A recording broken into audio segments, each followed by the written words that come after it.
الحمد للہ رب العالمین والصلاة والسلام علی خاتم الانبیاء وسید المرسلین وعلی آلہ وصحبہ اجمعین ومن تبعہم بإحسان الی یوم الدین اما بعد اعوذ باللہ من الشیطان الرجیم بسم اللہ الرحمن الرحیم وما ارسلناک الا رحمة للعالمین رب اشرح لی صدری ویسر لی امری وَاحْلُلْ عُقْدَةً مِّن لِّسَانِي يَفْقَهُ قَوْلِي۔ محترم ناظرین کرام، میں آپ سب کے لیے ایک نیا سلسلہ لے کر حاضر ہوا ہوں۔ انشاءاللہ اس نئی سیریز میں ہم آپ کو رحمت عالم صلی اللہ علیہ وسلم کے حقوق اس تعلق سے بتائیں گے۔ اسی لیے اس سیریز کا نام ہے حقوق رحمت عالم صلی اللہ علیہ وسلم۔ تو آئیے آج کی اس پہلی نشست میں آپ سب کا پرتپاک استقبال ہے۔ السلام علیکم ورحمۃ اللہ وبرکاتہ۔ محترم ناظرین، وہ نبی جس کو ہم نبی آخر الزماں حضرت محمد الرسول اللہ صلی اللہ علیہ وسلم سے جانتے ہیں، وہ نبی جس نے ہمارے لیے رات کی نیندیں حرام کر کے، راتوں کو اٹھ کر قیام اللیل کر کے ہماری ہدایت کے لیے دعائیں مانگی ہیں، وہ نبی جس نے دن کے اجالے میں بھی اللہ رب العالمین سے التجائیں کی ہیں، وہ نبی جس کے ذریعہ سے ہم کو مذہب اسلام ملا، وہ رسول محتشم جن پر قرآن کریم جیسی کتاب نازل ہوئی، آج میں ان کے حقوق ہم مسلمانوں پر کیا ہیں اسے لے کر حاضر ہوا ہوں۔ لیکن اس تفصیل میں جانے سے پہلے میں چاہوں گا کہ ہمارے پیارے نبی جناب محمد الرسول اللہ صلی اللہ علیہ وسلم جس ماحول میں اس دنیا کے اندر آئے، جس شہر میں پیدا ہوئے اور جہاں پر آپ نے آنکھیں کھولیں اور جس کنبے اور قبیلے سے آپ کا تعلق رہا، میں اس تعلق سے آپ کو تھوڑا سا متعارف کرا دوں تاکہ نبی صلی اللہ علیہ وسلم کا اور آپ کی زندگی کا، آپ کی گرد و پیش کے ماحول کا ایک خاکہ آپ کے ذہن و دماغ میں آ جائے، اور پھر اس موضوع کو، اس سلسلے کو سمجھنا ہمارے اور آپ کے لیے آسان ہو۔ تو آئیے ہم شروع یہاں سے کرتے ہیں کہ ہمارے نبی صلی اللہ علیہ وسلم پیدا کہاں ہوئے۔ آپ صلی اللہ علیہ وسلم کی پیدائش مکہ مکرمہ میں ہوئی، سوموار کا دن تھا، ربیع الاول کی 9 تاریخ تھی، اور اس سال کو ہاتھی والا سال کہا جاتا تھا، عام الفیل، یا جس واقعے کو واقع فیل کہا جاتا ہے۔ تقریباً 571 عیسوی تھی کہ ہمارے پیارے نبی صلی اللہ علیہ وسلم اس دنیا میں تشریف لائے، آپ کی پیدائش ہوئی۔ آپ کی پیدائش جس ماحول میں ہوئی، وہاں ہر چہار سمت شرک اور کفر پھیلا ہوا تھا، لوگ سینکڑوں دیوی اور دیوتاؤں کے پرستار تھے، بت پرستی بالکل عام تھی، کہیں لات اور حبل کی پوجا ہو رہی ہے، کہیں عزا اور منات کے سامنے سر جھکایا جا رہا تھا۔ الغرض اللہ کے علاوہ بہت سارے معبودان باطلہ کی پرستش اور عبادت ہو رہی تھی۔ آپ صلی اللہ علیہ وسلم کی پیدائش اس مکہ شہر میں ہوئی۔ آپ کے والد کا نام عبداللہ ہے اور آپ کی والدہ آمنہ تھیں۔ آپ کے دادا عبد المطلب سے جانے جاتے تھے، اور آپ کے چچاؤں میں وہ چچا جنہوں نے آپ کے سر پر دست شفقت رکھا اور آپ کی پرورش و پرداخت میں کوئی کمی نہ چھوڑی، وہ چچا ابو طالب ہیں۔ آپ صلی اللہ علیہ وسلم کو دودھ پلانے والی جو عورتیں ہیں ان میں آپ کی والدہ حضرت آمنہ کے علاوہ حلیمہ سعدیہ یہ بھی وہ خاتون ہیں جنہیں نبی صلی اللہ علیہ وسلم کو دودھ پلانے کا شرف ملا ہے۔ اسی طرح حضرت سویبہ نے بھی آپ صلی اللہ علیہ وسلم کو دودھ پلایا، وہ سویبہ جو ابو لہب کی لونڈی تھی، جن کو ابو لہب نے آپ صلی اللہ علیہ وسلم کی پیدائش کی خبر سن کر آزاد کر دیا تھا، اس لیے کہ سویبہ نے جا کر کے بشارت سنائی تھی کہ آپ کو بھتیجا ملا ہے، عبداللہ کے یہاں بیٹا آیا ہے۔ آپ صلی اللہ علیہ وسلم جب 6 سال کے ہوئے حلیمہ سعدیہ کے یہاں تھے کہ آپ کے ساتھ شق صدر کا واقعہ پیش آیا۔ آپ اپنے عمر کے بچوں کے ساتھ کھیل رہے تھے، بکریاں چر رہی تھیں اور میدان کے اندر اپنے ہمجولیوں کے ساتھ آپ کھیل میں مصروف تھے کہ اتنے میں حضرت جبریل علیہ السلام آتے ہیں اور آپ کو لٹا کر آپ کا سینہ چاک کرتے ہیں، دل نکالتے ہیں، اسے تشت میں رکھ کر اچھی طرح زمزم سے دھلتے ہیں اور دھلنے کے بعد پھر آپ کا دل اسی جگہ واپس لوٹا دیتے ہیں، آپ کا سینہ پھر سے بند کر دیتے ہیں۔ اور اس طرح سے یہ ماجرا دیکھ کر آپ کے ہمجولی، آپ کے ساتھ کھیلنے والے بچے بہت پریشان ہوتے ہیں، وہ جا کر حلیمہ سعدیہ کو خبر دیتے ہیں۔ حلیمہ سعدیہ یہ ماجرا سن کر اس واقعے سے مرعوب ہو کر نبی صلی اللہ علیہ وسلم کو لے جا کر ان کی والدہ حضرت آمنہ کے سپرد کر دیتی ہیں۔ نبی صلی اللہ علیہ وسلم اسی ماحول میں پرورش پا رہے ہیں۔ آپ صلی اللہ علیہ وسلم کی عمر جب جوانی کو پہنچی تو آپ مکہ ہی کے شہر میں مختلف قبائل کی بکریاں آپ چراتے تھے، یہ آپ کا پیشہ رہا۔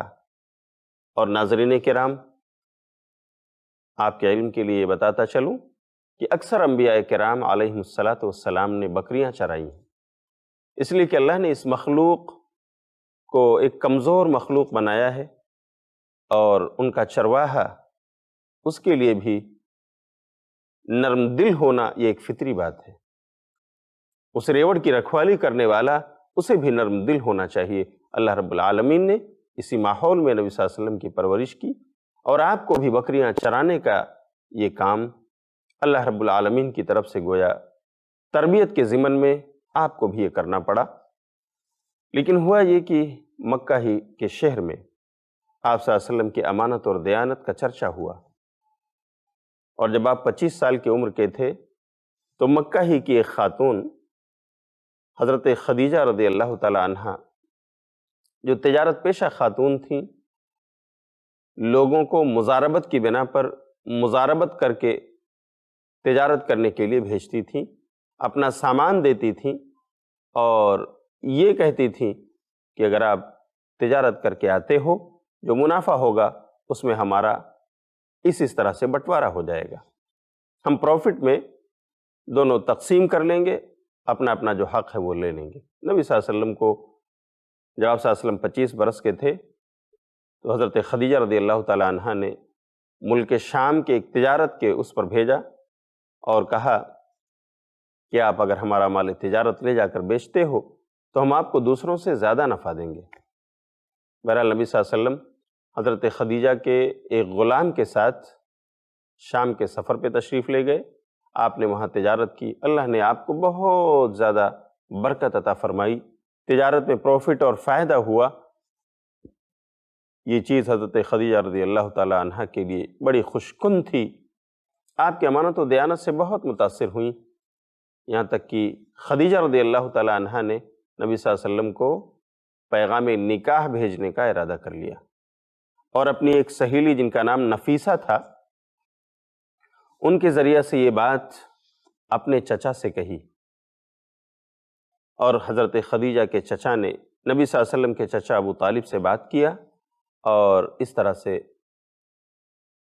دونوں خاندانوں میں اس رشتے کی بابت منظوری ہو گئی، اور جب دونوں متفق ہو گئے تو حضرت خدیجہ رضی اللہ تعالی عنہ کی شادی نبی صلی اللہ علیہ وسلم سے اس وقت ہوئی جب آپ 25 برس کے تھے، اور آپ کی یہ پہلی بیوی حضرت خدیجہ رضی اللہ تعالی عنہ 40 برس کی تھی۔ نبی صلی اللہ علیہ وسلم کی پہلی بیوی حضرت خدیجہ رضی اللہ تعالی عنہ جب تک آپ کے عقد میں رہیں، آپ کے نکاح میں رہیں، آپ صلی اللہ علیہ وسلم نے کسی اور سے نکاح نہیں کیا، یہاں تک کہ حضرت خدیجہ رضی اللہ تعالی عنہ کی وفات ہو گئی ہجرت سے پہلے۔ نبی صلی اللہ علیہ وسلم حضرت خدیجہ کے ساتھ زندگی گزار رہے ہیں۔ 35 برس کے جب ہوتے ہیں تو ایک اور مشہور واقعہ پیش آتا ہے کہ قریش کے لوگ، مکے کے لوگ خانہ کعبہ کو پھر سے اثر نو تعمیر کرنا چاہتے ہیں، اس لیے کہ خانہ کعبہ کی دیواریں بڑی بوسیدہ اور کمزور ہو چلی تھیں، سیلاب کی زد میں آ کر، مختلف گردش زمانہ کے اور حوادث کے زد میں آ کر کے یہ دیواریں بہت کمزور ہو چلی تھیں، تو تمام قبائل نے ارادہ کیا کہ چندہ جمع کیا جائے اور خانہ کعبہ کی تعمیر نو ہو۔ اس طرح سے لوگوں نے چندہ اکٹھا کیا، اپنی حلال کمائی سے اس کی تعمیر کے لیے لگایا، ہر قبیلے کے لوگوں کو حصہ ملا اور سارے لوگ خانہ کعبہ کی تعمیر میں جٹ گئے۔ ہر قبیلے کے لوگ اپنا اپنا پتھر جمع کر کے رکھتے تھے اور اپنے اپنے حصے کی تعمیر کر رہے تھے، لیکن یہ خانہ کعبہ کی یہ دیوار جب حجر اسود کے قریب پہنچی، جہاں پر حجر اسود کو نصب کرنا تھا، تو ایک اختلاف ہو گیا۔ اختلاف یہ ہوا کہ اب اس حجر اسود کو اس کی جگہ پر لا کر رکھنے کا شرف کسے ملے؟ ایسے میں تقریباً 5 دن تک میٹنگیں ہوتی رہیں، لیکن کسی نتیجے پر لوگ نہیں پہنچے۔ ایسا ماحول ہو گیا تھا کہ شاید لوگ آپس میں خوریزی کر ڈالیں گے، آپس میں قتل و قتال کا ماحول گرم ہو جائے گا۔ لیکن وہیں پر ایک بوڑھے حضرت ابو امیہ مخزومی موجود تھے۔ ابو امیہ مخزومی نے ایک مشورہ دیا کہ دیکھو، ہم یہ طے کرتے ہیں کہ کل صبح کو سب سے پہلے جو خانہ کعبہ کے دروازے میں قدم رکھے گا وہ ہمارا حکم اور ہمارا قاضی اور جج مانا جائے گا، ہم اسے اپنا حکم تسلیم کر لیں گے اور وہ جو فیصلہ کرے گا اس پر ہم راضی برضا ہوں گے۔ لوگوں نے اسے تسلیم کر لیا۔ تمام قبائل کے سردار اپنے اپنے گھروں کو جاتے ہیں، رات کو سوتے ہیں اور صبح کے انتظار میں لگے ہیں۔ لیکن وہ کون شخص ہے جس کو صبح خانہ کعبہ میں سب سے پہلے قدم رکھنے کا شرف ملتا ہے؟ وہ کوئی اور نہیں، ناظرین کرام، وہ ہمارے اور آپ کے پیارے نبی حضرت محمد الرسول اللہ صلی اللہ علیہ وسلم ہی تھے۔ حالانکہ آپ کو ابھی نبوت نہیں ملی تھی، لیکن اللہ نے آپ کی ایسی تربیت کی تھی کہ آپ نبوت سے پہلے بھی ایسے اچھے اخلاق اور اللہ کی عبادت و ریاضت کے ماہر کہ اللہ نے اس وقت 35 سال کی عمر میں بھی آپ کو یہ مقام عطا کیا کہ صبح کو جب لوگوں نے انتظار کیا اور دیکھا کہ کس قبیلے کا سردار، کون سا رکن، کون سا ممبر آ کر کے خانہ کعبہ میں سب سے پہلے داخل ہوتا ہے، تو لوگوں نے دیکھا کہ وہ آنے والا شخص ابو طالب کا بھتیجا، وہ آنے والا شخص آمینہ کا لال، وہ آنے والا شخص کوئی اور نہیں، عبداللہ کا لخت جگر، ہمارے اور آپ کے پیارے نبی جناب محمد الرسول اللہ صلی اللہ علیہ وسلم تھے۔ لوگوں نے دیکھا، تمام لوگ چیخ پڑے، ھذا الامین رضیناہ، انہ قد جاء الامین، کہ یہ تو امین ہیں، ہم ان سے راضی ہیں، ہم ان کو جج تسلیم کرتے ہیں، ہم ان کو اپنا حکم اور میڈیٹر بنانے کے لیے خوش ہیں، جو یہ فیصلہ کریں گے ہم اسے ماننے کے لیے تیار ہیں۔ نبی صلی اللہ علیہ وسلم نے کیا فیصلہ کیا؟ آپ نے کہا ایک بڑی سی چادر لائی جائے،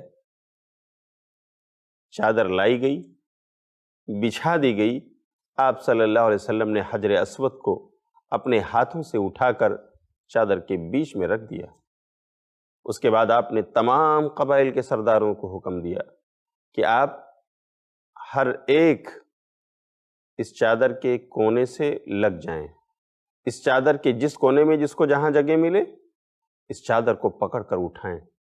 چنانچہ تمام قبائل کے لوگ مل جل کر اس چادر کو اٹھاتے ہیں جس میں حجر اسود رکھا ہوا ہے، اور نبی صلی اللہ علیہ وسلم کہتے ہیں لے کر کے خانہ کعبہ کے پاس چلیے۔ لوگ لے کر کے تمام قبائل کے سردار اس چادر کو پکڑ کر حجر اسود کو لے کر خانہ کعبہ کی دیوار کے پاس پہنچتے ہیں۔ نبی صلی اللہ علیہ وسلم کہتے ہیں رکھ دو، چادر رکھ دی جاتی ہے۔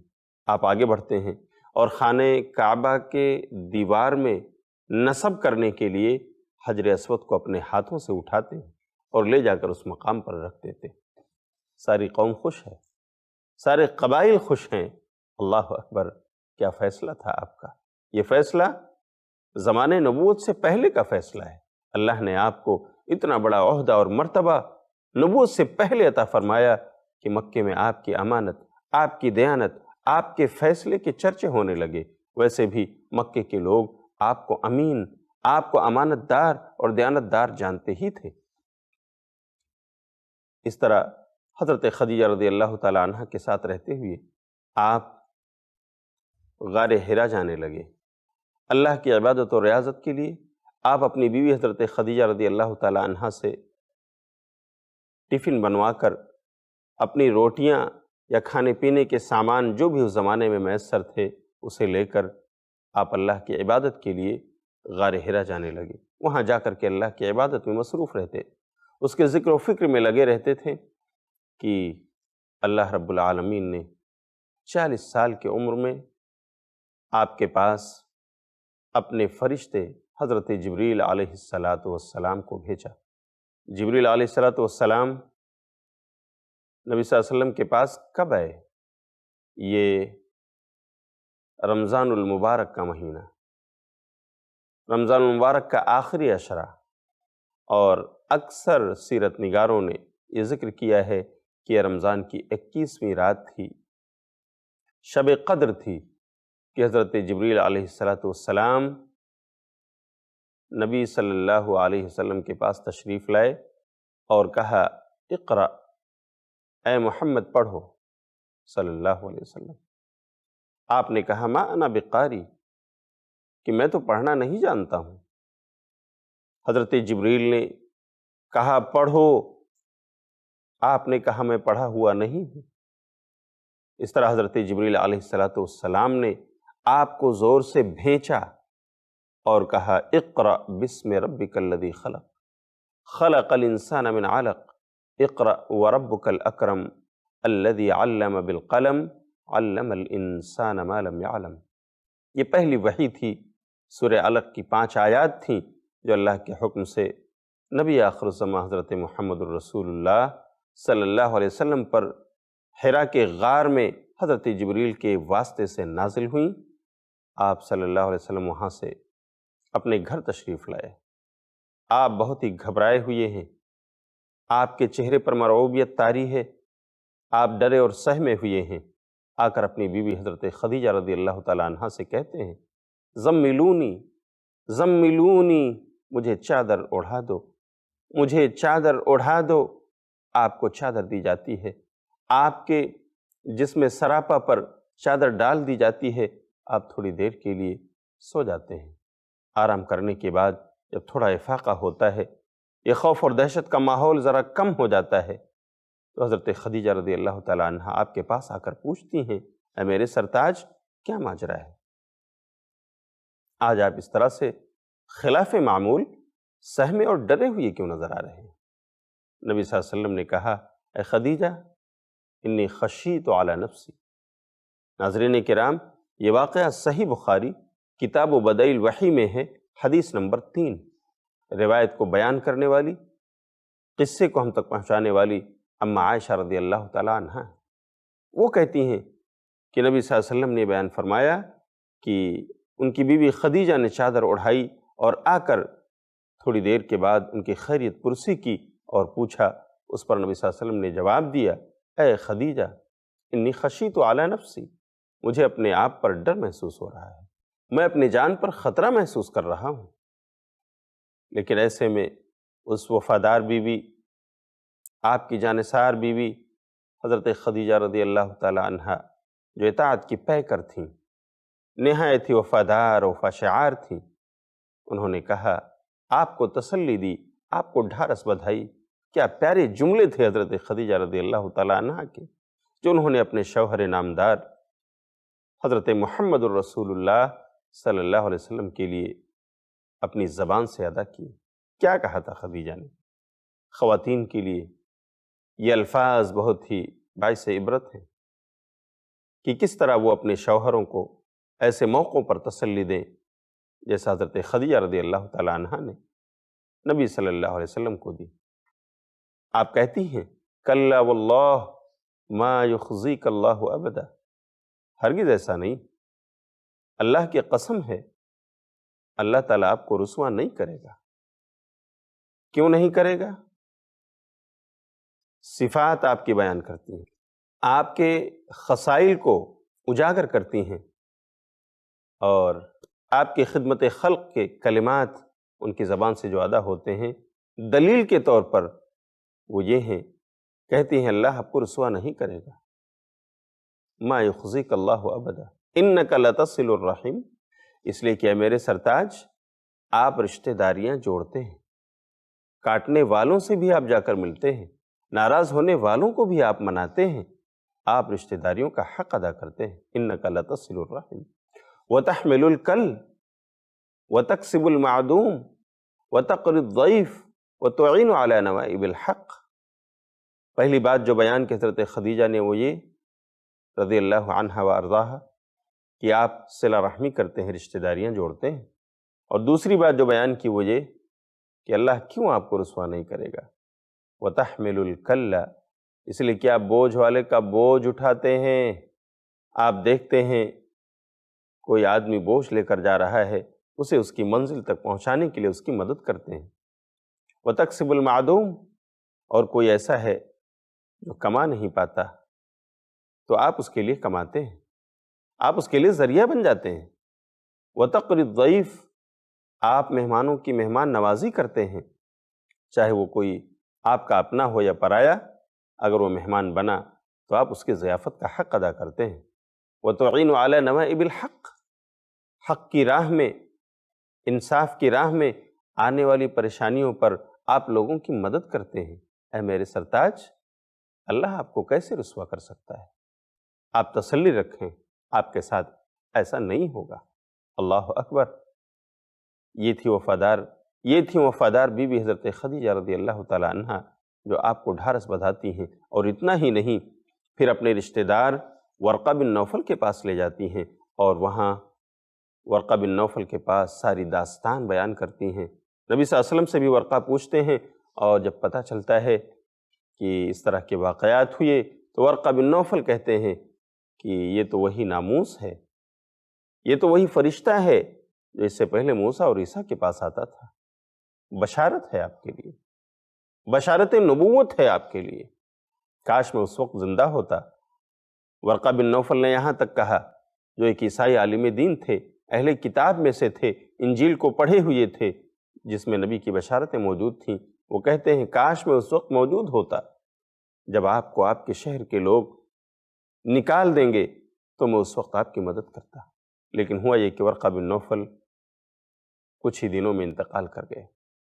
تو ناظرین کرام، یہ وہ آپ کی عمر کا 40واں سال تھا جب آپ کو غار حرا میں نبوت ملی، اور اس طرح حضرت خدیجہ رضی اللہ تعالی عنہ کی حیات ہی میں آپ کو نبوت سے اللہ نے سرفراز فرمایا۔ اس کے بعد کیا ہوتا ہے؟ نبوت ملنے کے بعد آپ اعلاء کلمت اللہ کے لیے کیا کرتے ہیں، اور ہمیں آپ کے حقوق کے تعلق سے کیوں جاننا چاہیے، انشاءاللہ میں بتاؤں گا، لیکن وقت ہو گیا ہے آج، اس لیے یہیں پر رکتا ہوں۔ انشاءاللہ اگلے ایپیسوڈ میں پھر حاضر ہوں گا، تب تک کے لیے اجازت دیجیے۔ والسلام علیکم ورحمۃ اللہ وبرکاتہ۔